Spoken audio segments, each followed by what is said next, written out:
Halo,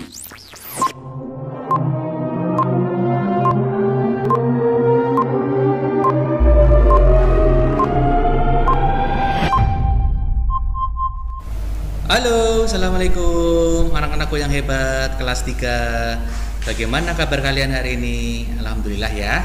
Semoga hari ini kalian tetap sehat sehingga kalian bisa melakukan aktivitas sehari-hari dengan penuh semangat. Ya, pagi ini yuk ketemu dengan Pak Guru lagi ya. Kita belajar tentang pelajaran bahasa Indonesia tema 1, subtema 1 tentang ciri-ciri makhluk hidup. Nah, tapi sebelum pelajaran dimulai, yuk kita berdoa terlebih dahulu kepada Allah. Semoga apa yang Pak Guru sampaikan dapat bermanfaat kepada kalian. Berdoa mulai.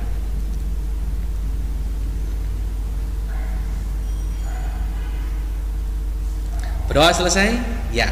Kali ini Pak Guru akan belajar tentang bahasa Indonesia tema 1, subtema 1, ciri-ciri makhluk hidup. Nah, ini Pak Guru sudah buat slide-nya. Kalian harus mencapai kompetensi dasar dari pembelajaran ini. Apa saja kompetensi dasarnya? Kompetensi dasarnya ada 3.4 atau KD pengetahuan. Mencermati kosakata dalam teks tentang konsep ciri-ciri kebutuhan makanan dan tempat hidup, pertumbuhan dan perkembangan makhluk hidup yang ada di lingkungan setempat yang disajikan dalam bentuk lisan, tulis, visual, dan atau eksplorasi lingkungan.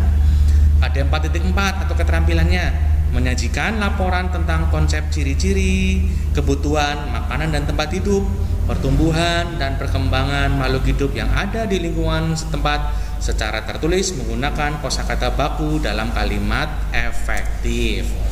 Ya, berikutnya Pak Guru sudah membuat PowerPoint-nya.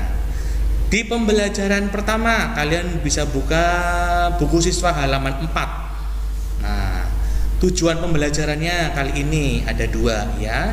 Setelah mengamati gambar, kalian dapat menyebutkan minimal 4 ciri-ciri makhluk hidup dengan tepat.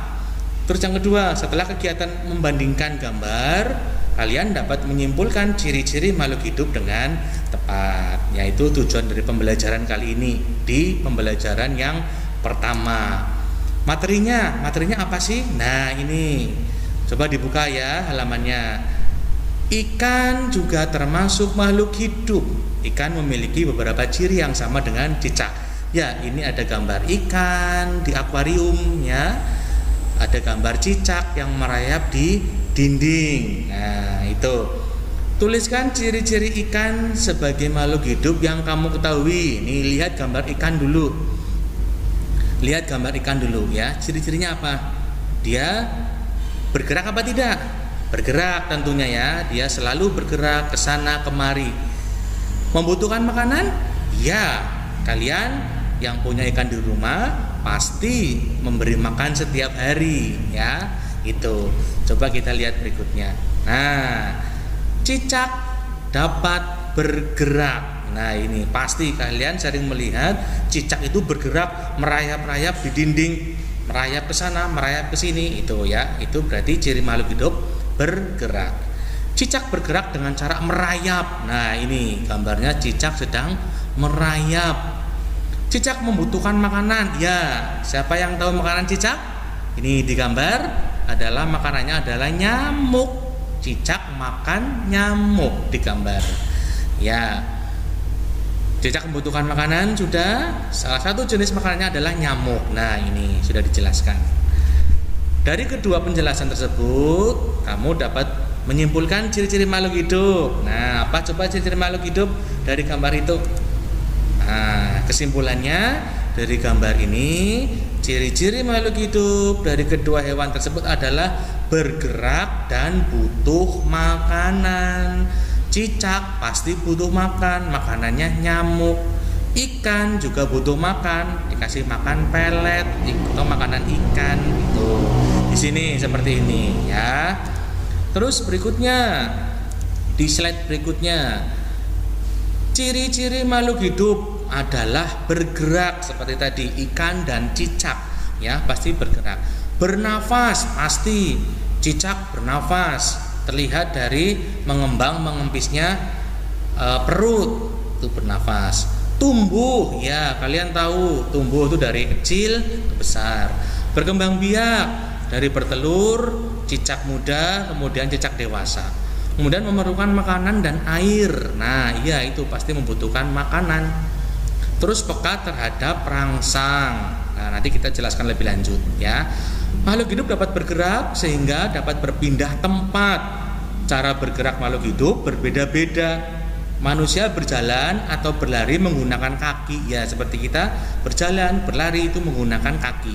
Sedangkan burung menggunakan apanya untuk bergerak? Menggunakan sayap, ya betul. Terus ikan berenang menggunakan sirip, namanya sirip ya kalian tahu itu. Makhluk hidup juga bernafas. Nah, alat pernafasan makhluk hidup bermacam-macam, ya.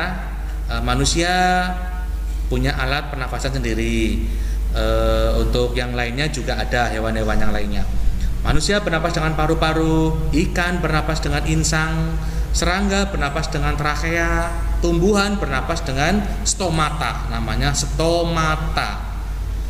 Makhluk hidup juga tumbuh. Ya, manusia ketika bayi tubuhnya kecil, seperti kalian ya, waktu bayi tubuhnya kecil, sekarang sudah besar seperti itu. Berangsur-angsur tumbuh menjadi besar. Begitupun hewan dan tumbuhan juga mengalami pertumbuhan. Tadinya biji, kemudian tumbuh akar, tumbuh daun, kemudian menjadi tumbuhan yang besar. Pertumbuhan adalah proses bertambahnya ukuran tubuh. Ya, berikutnya. Makhluk hidup juga berkembang biak. Contohnya pada manusia, ibu kalian melahirkan adik kalian, ya, melahirkan bayi. Ini membuktikan manusia berkembang biak. Berkembang biak itu artinya apa? Menghasilkan keturunan. Hewan pun berkembang biak sama seperti manusia ya. Ada hewan yang berkembang biak dengan cara melahirkan dan bertelur. Begitupun tumbuhan juga pasti berkembang biak. Tujuan berkembang biak itu apa? Melestarikan jenisnya agar tidak punah. Seperti itu ya. Seperti kalian pernah lihat dinosaurus itu sekarang sudah punah karena tidak ada keturunannya sehingga sudah punah ya, seperti itu. Makhluk hidup memerlukan makanan dan minuman. Pasti kalian juga butuh makan dan butuh minum kan? Setiap makhluk hidup memerlukan makanan dan minuman. Karena kalau tidak makan dan minum, makhluk hidup akan mati ya. Kalau tidak minum, pasti kita akan kehausan. Kalau tidak makan, kita akan kelaparan. Seperti itu. Makhluk hidup memiliki ciri peka terhadap rangsangan. Rangsang itu apa? Rangsang adalah sesuatu yang dapat mempengaruhi kerja dari organ tubuh. Contohnya apa? Ketika melihat sinar matahari, secara spontan atau secara langsung kita akan menutup matanya, akan memejamkan matanya. Ya.